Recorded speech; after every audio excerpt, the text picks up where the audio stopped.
Hi everyone, it's Nini. Welcome to my channel. I like to focus on Midwest true crime because I'm a Minnesota farmer's daughter. Today we're going to go to North Dakota and talk about the case of Dru Sjodin. This case was suggested to me by Caitlin Crampit, so thank you very much for that suggestion. When she told me Dru's name, it didn't ring a bell, but then when I googled her and saw a picture of her face, right away I'm like, oh my gosh, I remember her. This case is somewhat well known, and it actually resulted in a legal change involving the sex offender registry. And it's kind of a frustrating case because, in my opinion, the man who killed Dru should never have been walking around freely to begin with. So let's get into the case. Dru Katrina Sjodin was born on September 26, 1981 in Minneapolis, Minnesota to Alan and Linda. She had a brother, Sven. Her parents divorced when she was just a toddler, but they stayed on good terms. In high school, she was very into sports and played basketball, volleyball, and golf. She was popular and voted homecoming queen. She graduated high school in 2000 and decided to go to college at the University of North Dakota in Grand Forks, which is just across the Minnesota border. She had a creative side, so she decided to study graphic arts. While at the college, she became part of the Gamma Pi Beta sorority. She held 2 jobs while doing a full college load, so she was very busy, but she was very driven.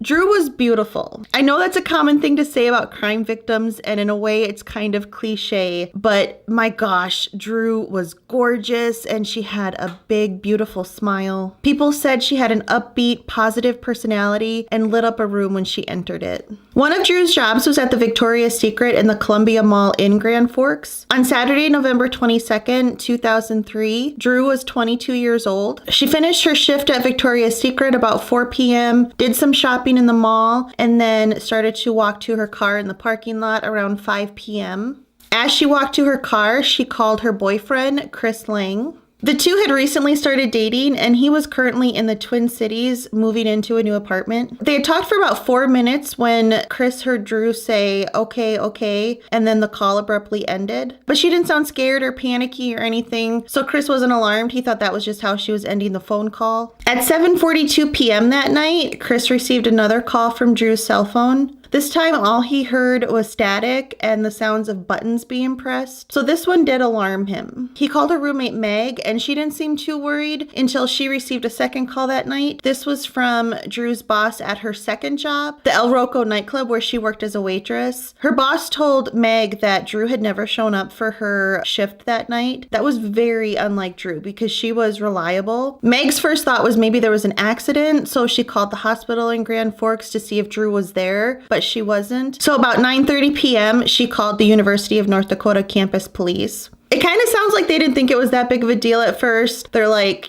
college students party, they study, they have busy lives. Just because they're not heard from for a little bit or they don't show up someplace shouldn't be too alarming. But Meg was insistent that this was out of character for Dru. She would not just skip work without telling somebody, and nobody had heard from her in over 4 hours. So the University of North Dakota police start to look for Dru while Chris calls her parents to let them know that she was missing. Meg had told campus police that Dru had a shift at the mall that day, so a campus officer went to the mall. He found her 94 Oldsmobile Cutlass still in the parking lot. The doors were unlocked and her purse was in the car. He also found something on the ground near the driver's side door. It was a sheath for a lockback knife. So the officer was like, okay, something happened here, and he notified Grand Forks police. When people go missing or are murdered, the spouse or the significant other are usually the first people that the police look at. So of course they looked at Dru's boyfriend, Chris. They questioned him and swabbed him for DNA, but they were able to quickly rule him out. He had a solid alibi. He was 300 miles away in the Twin Cities. Since Dru's car was still in the mall parking lot, police knew obviously something had happened in the parking lot. There were no security cameras in the parking lot, but there were ones all over the mall. So they thought, well, we'll take a look at those and see if we can see something. It was hundreds of hours of footage because there were multiple cameras in every store. They were able to see from the footage that Dru had finished her shift at 4 p.m. at Victoria's Secret, and then at 4:21 p.m. they see her go into Marshall Fields. She casually browses around the store, doesn't seem worried or hurried or anything like that. Dru was wearing a pink sweater that day, and at 4:55 p.m., a detective picked up on the fact that just the tip of her sleeve appeared in some footage as she paid for a new purse. I thought that was pretty impressive, to be able to look at the footage that closely and pick up on just the tip of her sleeve. She pays for the purse, puts on her black coat, and then walks out of the store. As she exits the store, you can see her raise her cell phone to her ear, which was when she was calling her boyfriend, Chris. Police knew that the call with Chris ended at 5:04 p.m., so they were curious if it took 4 minutes to walk from Marshall Fields to where Dru's car was. They tested it out at the mall, and it did. And the fact that her doors were unlocked and her purse was inside the car, they knew she had at least gotten to her car, and something happened there. Word of Dru missing quickly spread, and by 3 days later, it was all over the news, which is not surprising since she was a beautiful blonde white girl. I've talked about this before on my channel. I don't think it's a bad thing at all when a victim receives any amount of coverage. There's just such a huge discrepancy between the amount of media coverage that a white victim receives compared to the amount of coverage that a person of color receives. So everybody was looking for Dru. The University of North Dakota got involved. Her sorority got involved. It was late November in North Dakota, so it was cold and snowy, but that didn't stop people from walking around outside looking for any sign of Dru. Police found out that when Chris received that second call from Dru that night, her cell phone pinged near Fisher, Minnesota. So since it looked like she had been kidnapped and brought across state lines, the FBI got involved. Their profiler said that it was very likely that a sex offender abducted Dru. Police and the people searching for Dru expanded their search to include the Fisher and Crookston area. Several days after she went missing, one of her shoes was found near the 75 bypass bridge near Crookston, which was about 25 miles from Grand Forks. While the search is going on, police are still looking at the security footage from the mall. If someone was stalking Dru, they hoped that the cameras picked up on it. So they looked at hours of footage from that day from every single store in the mall, looking for anything that was unusual. One thing the detective said that they were looking for in particular were people who were shopping but not looking at the merchandise. Because whoever abducted Dru that day was highly likely not at the mall to do shopping. They were looking for a Target. And that's exactly what they found on some of the footage from Target. At 3:40 p.m., the day Dru disappeared, detectives noticed a man walking up and down the CD aisle in Target, but he wasn't looking at the CDs, he was looking at other people. So the detective who spotted this decided to follow that man through Target. He followed him to the entrance doors to Target that go out to the parking lot. This man sits down at a bench near the doors and just sits there and watches people. He sits there for about 11 minutes. He then stands up, puts gloves on, and walks out the doors. But one thing the detective noticed was that right before this man stood up, a blonde woman exited Target. It wasn't Dru, but it did look suspicious to them. Since the FBI felt a sex offender likely abducted Dru, they decided to look at all the registered sex offenders in a wide area around Grand Forks. That gave them 60 men. Since her cell phone had last pinged near Fisher, Minnesota, which was not that far from Crookston, which was where her shoe had been found, they narrowed it down to just the sex offenders in Crookston, and that gave them 4 men. One of those men looked exactly like the man who was in Target. This man was 50-year-old Alfonso Rodriguez Jr. He was a level 3 registered sex offender in Minnesota, and level 3s are considered highly likely to reoffend. Alfonso was born on February 18th, 1953. His parents were migrant workers, so the family went back and forth between Texas and Minnesota before his parents decided to settle in Crookston. In 1974, he was hitchhiking and a woman picked him up. He held a knife to her and tried to rape her, but she got away. He later abducted another woman at knife point, forced her in her own car,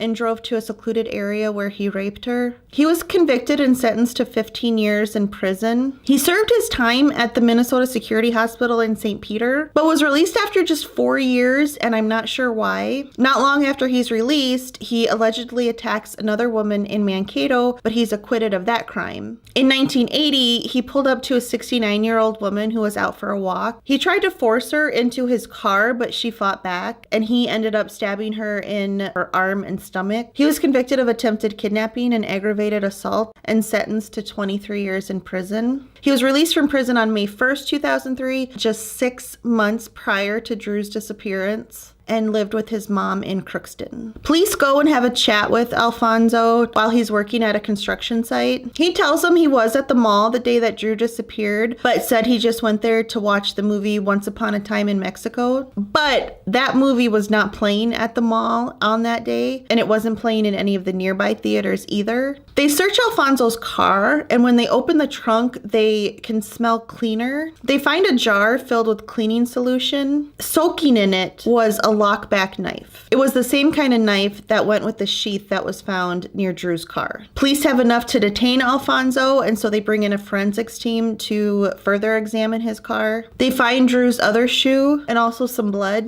and when they tested the blood, it came back as a match for Dru. Dru's mother said when she heard her daughter's blood had been found in the car of a sex offender, it hit her in the gut like she couldn't breathe. I can't imagine how sickening that feels. Alfonso was officially arrested on December 1st, 2003 and charged with kidnapping Dru. They still don't know where Dru is, and Alfonso is denying having anything to do with her disappearance. Spring arrived in the Midwest and the snow began to melt. On April 17th, 2004, a team still searching for Dru found her body in a ravine west of Crookston. She was naked from the waist down. Her hands were tied behind her back. She had been beaten, stabbed, and sexually assaulted. She had several lacerations, including a 5.5-inch one on her neck. A rope was tied around her neck, and there were pieces of a shopping bag under the rope, which made investigators think a bag had been put over her head and then the rope tied around it. But in the time that she had been missing, the bag had deteriorated or come off. The medical examiner who performed Dru's autopsy couldn't determine an exact time of death, and he couldn't determine an exact cause of death either. He said it was most likely the laceration on her throat, but he said it also could have been suffocation from the bag over her head, and he also said it was likely she could have died from exposure since she had been out in the freezing cold. Police think Alfonso had planned to abduct the woman he had followed out of Target. For some reason he couldn't, but he stayed out there in the parking lot, and then he noticed Dru walking towards her car. After she gets to her car and unlocks it and puts her purse in, Alfonso comes up to her with the knife. He doesn't notice the sheath fall on the ground as he does this. That's when Chris hears Dru say, "Okay, okay." Alfonso then forced Dru into his car at knife point. He drove her near Crookston, sexually assaulted her, and then just tossed her into the snow when he was done. They think the 7:42 p.m. call that Chris received was Alfonso fumbling with the phone. They're pretty sure that Dru was probably dead at that point. Chris said he often thinks about the time from 5:04 when their call ended to 7:42 when he received that second call. He said he can't imagine the hell Alfonso put Dru through during those 2.5 hours. Because Alfonso had taken Dru across state lines from North Dakota to Minnesota, it was a federal case. Minnesota and North Dakota do not allow the death penalty, but because it was a federal case, the death penalty was on the table. On August 30th, 2006, Alfonso was found guilty of kidnapping resulting in death and was sentenced to death. He was sent to a prison in Indiana, and his execution was set to take place in South Dakota. Dr. Michael Weldner interviewed Alfonso on June 28, 2013, and Alfonso admitted he was guilty. He said he chose Dru because she was talking on her phone. And I think we've all heard tips when it comes to safety. They say to not be distracted. I think that's why people who are out for walks and runs end up getting attacked a lot, because they're usually listening to headphones or earbuds and they don't hear people around them. In 2021, the judge who had sentenced Alfonso to death actually overturned the death sentencing. Alfonso's lawyers claimed that he was mentally disabled and had not been given proper evaluations prior to the trial to determine if he could plead insanity. And I think if you plead insanity, you can't be sentenced to death. They also claimed the testimony from the medical examiner was, quote, unreliable, misleading, and inaccurate, unquote. There's no question that Alfonso did this. He murdered Dru. The only issue that still is unresolved is whether or not he should be in prison for life or if he should receive the death penalty. And at the time I'm recording this, that is still pending. Dru's family and friends wonder if the parking lot at the mall had security cameras, if that would have stopped Alfonso from abducting Dru. He was obviously aware of the cameras inside the mall because at one point he looked directly at one of the cameras while he was in Target. And speaking of all that footage, God bless those detectives who spent all those hours looking through that footage for clues. That had to be such a tedious job, but it played such an important role in finding Dru's killer. I don't have that kind of patience. The University of North Dakota set up a scholarship in Dru's name in 2004. A memorial garden was made for her in her hometown of Pico Lakes, Minnesota. I might not have pronounced that right. Dru's mom, Linda, now does public speaking and has worked to raise awareness on domestic violence and sexual violence. One good thing that came from Dru's murder was a significant law change involving the sex offender registry. You know how you can type in an address and you can see all the registered sex offenders that are nearby? That info was not available to the public prior to Dru's murder. On July 27th, 2006, then President George Bush signed the Adam Walsh Child Protection and Safety Act, which included Dru's law. That law changed the name of the National Sex Offender Public Registry to the Dru Sjodin National Sex Offender Public website and made the Sex Offender Registry available to the public. I really don't understand why Alfonso was only sentenced to 23 years back in 1980. That wasn't his first violent crime, but maybe they weren't allowed to consider his previous convictions and prior bad acts. It's just nobody with his history of violence should have ever been allowed to just walk on the street. And I also don't understand why level 3 registered sex offenders are allowed to walk free either when they are considered highly likely to reoffend. Like, where's the logic there? If you're highly likely to reoffend, you are probably going to commit another crime. So that's a huge safety risk to have people like that out on the street. If you are considered highly likely to reoffend, why aren't you kept in a mental hospital or a group home or something? That just doesn't make sense to me. And it's frustrating because if there would have been stricter laws or something in place that would have acknowledged how violent Alfonso was, Dru would still be here today. She was just such a beautiful girl and died in such a tragic way. That's all I have for this case. Thank you again to Caitlin for recommending it. If you have a case suggestion, you can leave it in a comment below, or you can send me a DM on Instagram at Nini__Marie.